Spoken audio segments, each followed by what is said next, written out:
வணக்கம். நான் வந்துட்டு ஒரு வீடியோ ஒன்று போட்டிருப்பேன். என்ன வேணா கடவுளுடைய குணங்கள் வந்துட்டு என்னென்ன அப்படிங்கிறத போட்டிருப்பேன்.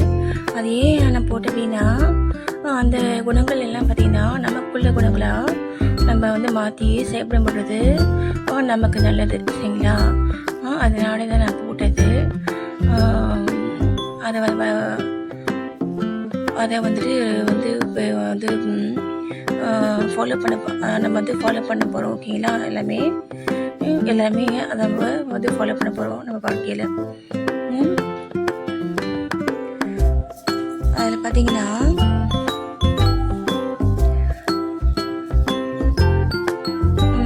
என்ன சொல்லிப்பேன் அப்படின்னா,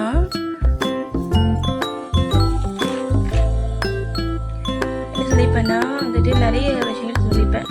என்ன பொறுமை, இரக்கம், சகிப்புத்தன்மை, அதே மாதிரி வந்துட்டு புத்திசாலித்தனம் அதெல்லாம் சொல்லியிருப்பேன்.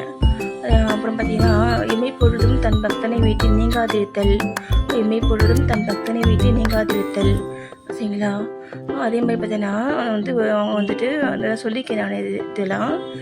அதில் சொல்லாதது வந்துட்டு என்ன அப்படிங்கிறது தான் வந்துட்டு இதில் வந்துட்டு சொல்ல வரேன். அதில் வந்துட்டு சொல்லாதது வந்துட்டு என்ன அப்படின்னா,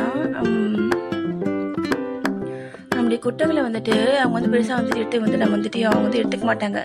நம்ம ஃபேமிலியில் வந்துட்டு இருக்கும் பொழுது நம்ம செய்யக்கூடிய தவறுகளை அவங்க வந்துட்டு பெருசாக வந்துட்டு எடுத்துக்க மாட்டாங்க. ஏன்னா நம்ம தவறு செய்யறதுக்குன்னு வந்துட்டு என்ன காரணத்தீங்களா? அறியாமை, சரிங்களா? இந்த அறியாமையினால தான் நம்ம வந்து தவறுகள் செய்கிறோம். நீங்கள் பார்த்தீங்கன்னா நிறைய மகான்கள் திருப்புகள் வந்து கொண்டு வந்தவர் நீங்கள் நிறைய பேர் நம்மளை வந்து சொல்லலாம், சரிங்களா? அவங்களாம் அவங்க வாழ்க்கையில் வந்துட்டு நிறைய தவறு வந்து பண்ணியிருக்காங்க.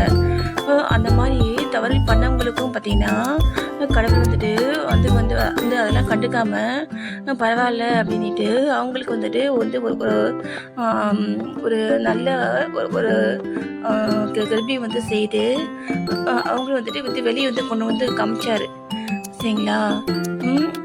அது பார்த்தீங்கன்னா கடவுளுங்கிறது என்ன. அதனால நம்ம அதெல்லாம் வந்துட்டு ஒரு பெரிய விஷயமா நம்ம வந்துட்டு எடுத்துகிட்டு நம்ம வந்துட்டு கஷ்டப்படணுங்க அப்படிங்கிற அவசியம் கிடையாது.